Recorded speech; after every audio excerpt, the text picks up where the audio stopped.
আসসালামু আলাইকুম। ক্ষুদ্র খামারের পরিচিতি নিয়ে আবার আমি আরেকটা ভিডিও নিয়ে আসলাম। আমি ভাই ক্ষুদ্র খামারি এবং চাকরি প্লাস ক্ষুদ্র খামারি করে ক্ষুদ্র একটা খামার করি, কারণ চাকরির টাকাতে হয় না ভাই, হয় না। বুঝেনি তো, মানুষের এখন খরচ অনেক বেড়ে গেছে। তো এই যে আমার আমি হাঁস কিনছিলাম, তা হাঁসগুলা বড় হয়ে গেছে, বড় কয়েকটা আমি বিক্রি করব দেখে হাটে নিয়ে গেলাম। এই যে হাটে নিয়ে আসছি, কিন্তু হাটে হাঁসের দাম একদমই কম, যা বলার বাহুল্য।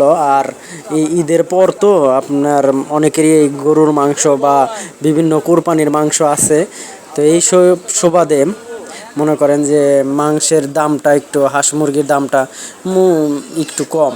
এটা আপনারা জানেন, স্বাভাবিক, সবাই একটু দাম কম থাকাই। তো এই মুহূর্তে আমি বিক্রি করলাম, খুব কম দামে বিক্রি করছি, 800 টাকা জোড়া। একজন একটু পরিচিত বলে আরও 100 টাকা কম দিছে, মোট 700 টাকা দুইটা হাঁস, প্রায় 4 কেজির কাছাকাছি। তারপরও ভাই বিক্রি করে ফেললাম। এই যে হাটে বিভিন্ন মুরগি টুরগি আপনাদের দেখাচ্ছি। তো হাটে নিয়ে বসে আছি, তাও নেয় না আর কি। যাই হোক, বিক্রি করলাম। বিক্রি করার কারণ, আর কিছুদিন পুষলে হয়তো বা আমি একটা ভালো অ্যামাউন্ট পাইতাম। দুইটা হাঁস থেকে আমি মিনিমাম 1400 বা 1200 টাকা পাইতাম, কিন্তু ভাই মানে পোষার আর সুযোগ হইল না। আশেপাশে ভুট্টা ক্ষেত, বিভিন্ন শিয়ালে অলরেডি 3টা আমার নিয়ে গেছে। যদি লসও হয়, কম দামও হয়, বিক্রি করাটা আমার জন্য শ্রেয়, ভালো আর কি। তো এই কারণে আমি বিক্রি করে দিলাম।